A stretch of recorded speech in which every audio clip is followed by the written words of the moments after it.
আসসালামু আলাইকুম সুপ্রিয় দর্শক, আশা করি যে যেখান থেকে ভিডিওটি দেখছেন সবাই ভালো আছেন, সুস্থ আছেন। তো আমিও আলহামদুলিল্লাহ ভালো আছি। তো আজকে চলে আসলাম পুরান ঢাকার একটি স্পেশাল রামাদান স্পেশাল যে জিলাপি আছে, বোম্বে জিলাপি, সেটা নিয়ে। একটা বড় প্লেটের সমান এই জিলাপিটা। তো এত বড় একটা জিলাপি, এটা খাওয়া একা তো সম্ভবই নয়। পুরান ঢাকার হাজারো ইফতারির মাঝে এটা হচ্ছে একটি স্পেশাল শাহি বোম্বে জিলাপি, যেটা শুধুমাত্র রোজার দিনেই পাওয়া যায়। এবং এই জিলাপি খাওয়ার পরে একজন ডায়াবেটিক্স রোগীর কি হতে পারে সেটাও কিন্তু সবার জানা। তো সমস্যা নেই, ভিডিওতে এর সমাধানও থাকছে। তো সাথে এখানে ফালুদা আছে, লাবাং আছে এবং পেস্তা বাদামের একটা শরবত আছে। তো এই রোজার দিনে আমরা সাধারণত এই ইফতারগুলো খেতেই পছন্দ করি, সাথে ফ্রুটস আছে।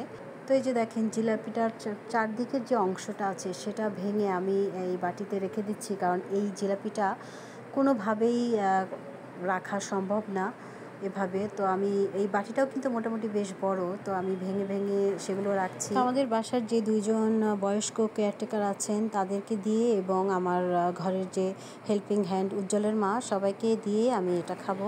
ওনাদের একদিন তো ইফতারি দেই, তো সেদিন আমি এটা ওনাদেরকে দিব। তো দেখেন, এটা হচ্ছে এটার মূল অংশ, মাঝখানের যে অংশটা। তো এটা কিন্তু দেখেন তারপরেও বাটিতে আটছে না। তো সেজন্য আমি ভেঙে ভেঙে এখানে রাখলাম। এবং এই একটা জিলাপি আমার মনে হয় ফ্রিজে না রেখে আমি যদি বাহিরে রাখি, যে চতুর্দিক থেকে আমি এই অংশটা ভেঙে নিয়েছি, তো এটা কিন্তু 4-5 দিন খাওয়া যায়, নষ্ট হয় না, কোনো কিছু হয় না।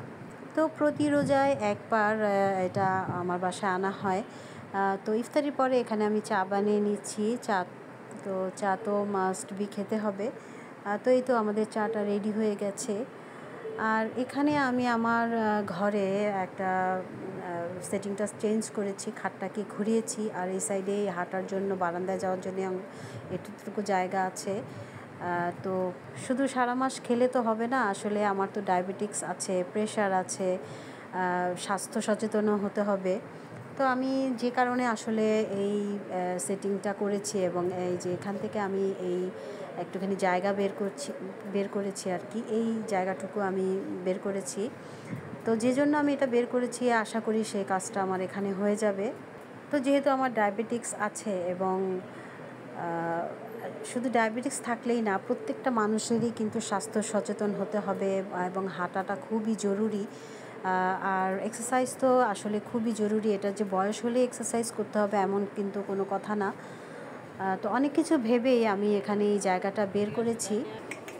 বাবা আসেন, আসেন আসেন আসেন আসেন, একদম ওদের সাথে পাল্লা দিয়ে দুষ্টামি করে। এদিকে আসো, এদিকে আসো, ওদের সাথে পাল্লা দিয়ে দুষ্টামি করে আমার বাবাটা।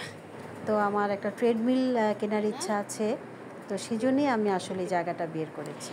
ইদানিং হাঁটি না বলে শরীরটা বেশ অসুস্থ থাকে, এবং প্রতিদিন নেমে হাঁটাটা আসলে আমার পক্ষে সম্ভব হচ্ছে না। আমার ছেলেও দেখা যায় সারাদিন বসে বসে কম্পিউটারে কাজ করে, সারাদিন বসেই থাকা হয়। ওর ব্রেনটা কিন্তু কাজ করে, সকাল থেকে রাত পর্যন্ত ব্রেন কাজ করে। কিন্তু তো যাই হোক, এখানে আমি পরের দিন জায়গাটাকে ভালো করে ক্লিন করে নিচ্ছি।